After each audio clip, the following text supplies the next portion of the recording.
आणि यानंतर सर्वांसाठी अतिशय महत्त्वाची बातमी आहे। सीएनजीच्या किमतीमध्ये 2 रुपयांनी वाढ झाली आहे। महानगर गॅस लिमिटेड कडून ही वाढ करण्यात आली आहे। सीएनजी गॅसची किंमत 75 रुपयांवरून 77 रुपयांवर पोहोचली आहे। यापूर्वी जुलैमध्ये सीएनजी मध्ये वाढ झाली होती। या संदर्भात निनाद झारे आमचे प्रतिनिधी आहेत आपल्यासोबत, ते आपल्याला अधिक माहिती देत आहेत। निनाद, सीएनजीच्या किमतीत 2 रुपयांनी वाढ झाली आहे। हो, आज मध्यरात्रीपासून ही नवी दरवाढ लागू होईल। महत्वाचं याचं कारण असं की gas authority of India limited ही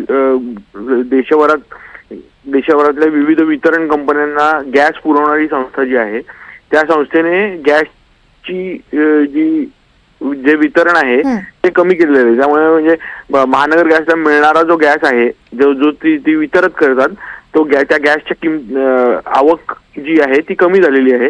त्यामुळे ती आवक आणि डिमांड याच्यातला जो फरक आहे तो मॅच करण्यासाठी ही वाढ करण्यात आलेली आहे। दुसरं महत्वाचं म्हणजे गेल्या 10 दिवसामध्ये नॅचरल गॅसच्या किमती ज्या आहेत राज्याच्या, जगभरातल्या नॅचरल गॅसच्या किमतींमध्ये 22% वाढ नोंदवण्यात आली आहे।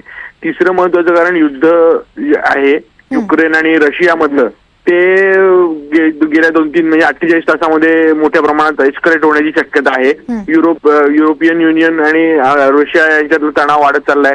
अमेरिकेने युक्रेनला जे IBM म्हणजे इंटरकॉन्टिनेंटल बॅलिस्टिक मिसाइल्स जे आहेत ती क्षेपणास्त्र सोडण्यास परवानगी दिलेली आहे किंवा त्याला मनाई नाही असं म्हटलेलं आहे।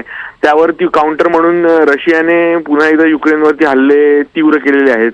या सगळ्याच्या पार्श्वभूमीवर नॅचरल गॅस आणि पेट्रोलियम या दोन्हीच्या किमतींमध्ये मोठ्या प्रमाणात वाढ झालेली आहे। 22% वाढ जी आहे ती या सीएनजीच्या दरवाढी मागे आहे असं म्हणायला हरकत नाही। निश्चितच त्यामुळे जागतिक घडामोडींचा कुठेतरी यावर परिणाम होतोय। निनाद, खूप खूप धन्यवाद तुम्ही दिलेल्या माहितीसाठी।